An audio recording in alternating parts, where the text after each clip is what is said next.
Hi friends, ನಾನಿವತ್ತು ಮೊಟ್ಟೆ gravy ಮಾಡೋಕ್ಕೆ ರೆಡಿ ಮಾಡ್ಕೊಂಡಿದ್ದೀನಿ.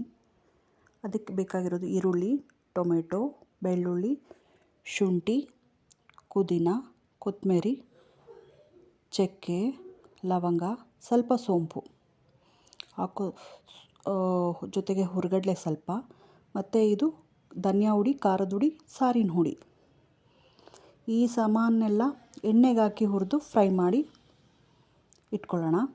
ಫ್ರೈ ಮಾಡೋದ್ರಿಂದ ಫ್ಲೇವರ್ ಚೆನ್ನಾಗಿರುತ್ತೆ. ಈ ಬಾಣಲಿಲಿ ಎಣ್ಣೆ ಬಿಸಿ ಇದೆ. ಇದಕ್ಕೆ ಮೊದಲು ನಾನು ಚಕ್ಕೆ, ಏಲಕ್ಕಿ, ಸೋಂಪು ಹಾಕ್ಕೊಂಡು ಹುರ್ಕೊತೀನಿ. ಸೋಂಪು ಜೀರ್ಣ ಆಗುತ್ತೆ ಅಂತ ಹಾಕಿರೋದು.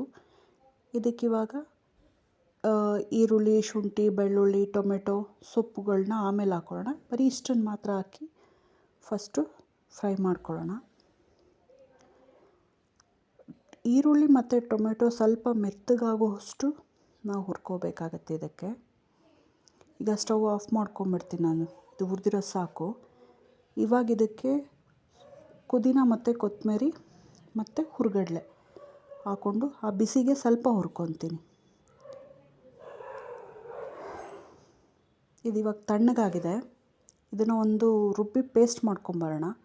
ನಾನು ಈ ರುಬ್ಬೋದ್ರ ಜೊತೆಗೆ ಹುಡಿನೂ ಸೇರಿಸ್ಕೊತೀನಿ. ಈಗ ಪಾತ್ರೆ ಬಿಸಿ ಇದೆ. ಒಗ್ಗರಣೆಗೆ ಈರುಳ್ಳಿ ಹಾಕ್ಕೊತಾ ಇದ್ದೀನಿ.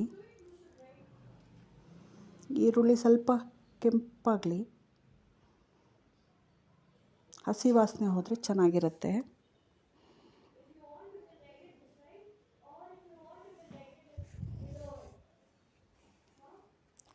ಈಗ ಚೆನ್ನಾಗಿ ಕೆಂಪಾಗಿದೆ. ಇದಕ್ಕೆ ನೋಡಿ ಎಷ್ಟು ಚೆನ್ನಾಗಿ ಕೆಂಪಾಗಿದೆ. ನೋಡಿ ಚೆನ್ನಾಗಿ ಕೆಂಪಾಗಿದೆ. ಇವಾಗ ನಾನು ರುಬ್ಬಿಟ್ಟಿದ್ನಲ್ಲ ಮಸಾಲೆ, ಅದನ್ನು ಸೇರಿಸ್ಕೊತೀನಿ. ಇದು ಏನು ಹುರಿಯೋಷ್ಟಿಲ್ಲ, ಯಾಕೆಂದರೆ ಹುರಿದಿರೋ ಸಾಮಾನ್ಯ ನಾನು ರುಬ್ಬಿರೋದ್ರಿಂದ ಹಸಿ ವಾಸನೆ ಇರೋದಿಲ್ಲ. ಹಾಗಾಗಿ ಡೈರೆಕ್ಟ್ ನೀರು ಎತ್ಕೊತೀನಿ. ನನಗೆ ಎಷ್ಟು ಸಾಕಾಗುತ್ತೋ ಅಷ್ಟು ಎತ್ಕೊಂಡಿದ್ದೀನಿ ನೀರು. ನೋಡಿ ಗಟ್ಟಿ ಇದೆ.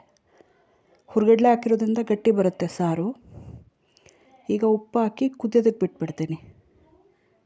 ಇದು ಕುದಿ ಬರಲಿ. ನೋಡಿ ಕುದಿ ಬರೋದಕ್ಕೆ ಶುರುವಾಯ್ತು. ಈಗ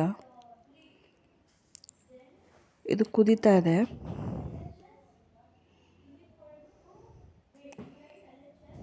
ನೋಡಿ ಚೆನ್ನಾಗಿ ತಿರುಗೋಣ. ಗಟ್ಟಿ ಸಾಕು ನನಗಿದು. ಗಟ್ಟಿ ಇದೆ. ಇನ್ನು ಬೆಂದರೆ ಮೊಟ್ಟೆ ಹಾಕಿದ್ರೆ ಬೆಂದಮೇಲೆ ಇನ್ನೊಂದು ಸ್ವಲ್ಪ ಗಟ್ಟಿಗೆ ಬರುತ್ತೆ ಇದು.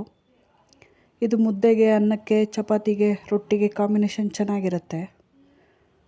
ಕುದೀತಾ ಇದೆ ಈಗ. ನೋಡಿ ಕುದಿ ಚೆನ್ನಾಗಿ ಬರ್ತಿದೆ. ಫ್ಲೇವರು ಚೆನ್ನಾಗಿದೆ ಇದ್ರದ್ದು. ಫ್ಲೇವರ್ ಚೆನ್ನಾಗಿ ಬರ್ತಾಯಿದೆ. ಇವಾಗ ನಾನು ಮೊದಲೇ ಮೊಟ್ಟೆನ ಹೊಡೆದು ಒಂದು ಬಟ್ಲಲ್ಲಿ ಇಟ್ಟಿದ್ದೆ, ಅದು ಕೂಡ ಹಾಕ್ಕೊತಾ ಇದ್ದೀನಿ. ಮೊಟ್ಟೆ ಹಾಕಬೇಕಾದ್ರೆ ಸ್ಟವ್ ಕಡಿಮೆ ಉರಿಯಲ್ಲಿದೆ. ಕಡಿಮೆ ಉರಿ ಇದ್ದರೆ ಮೊಟ್ಟೆ ಉರಿಯೋದಿಲ್ಲ.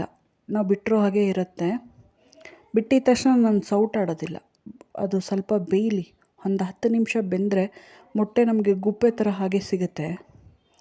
ನೋಡಿ ಮೊಟ್ಟೆ ಬೆಂದಿದೆ. ಈಗ ನಾನು ತೋರಿಸ್ತೀನಿ ಎಷ್ಟು ಚೆನ್ನಾಗಿ ಬೆಂದಿದೆ ನೋಡಿ. ಉಂಡೆ ಮೊಟ್ಟೆ ಥರ ನಮ್ಗೆ ಹಾಗೆ ಸಿಗುತ್ತೆ. ಚೆನ್ನಾಗಿರುತ್ತೆ. ದೋಸೆಗೂ ಸಹ ಚೆನ್ನಾಗಿ ಕಾಣುತ್ತೆ ಇದು ತಿನ್ನೋದಕ್ಕೆ.